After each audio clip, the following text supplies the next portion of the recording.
नमस्कार मित्रांनो, आत्ता वाजलेले आहेत दुपारचे 1:30. तर आपण घरात खूप गरम होते म्हणून झाडाखाली येऊन बसले होते, आंब्याच्या झाडाखाली. तर पाहू शकता आपल्या हापूसला भरपूर प्रमाणात आंबे आलेले आहेत. तर या झाडावर खारुताई असतात आंब्यांच्या शोधामध्ये. तर एका खारुताईने बघा, तुम्हाला मी ते एक दाखवते, आंबा पाडलेला आहे खाऊन, जो पाडाचा आंबा म्हणता का. आत्ता जस्ट हा आंबा पडलेला आहे.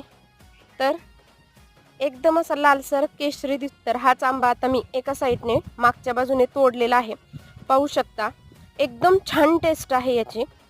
सांगायचं तर काय, प्रत्येक ऋतूचा आनंद आपण हा घेतलाच पाहिजे. प्रत्येक ऋतूमध्ये येणारं जे फळ आहे, जे रानमेवा आहे, ते खाल्लं पाहिजे, त्याची टेस्ट केली पाहिजे आणि त्याचा आनंद छान प्रकारे घेत राहिलं पाहिजे.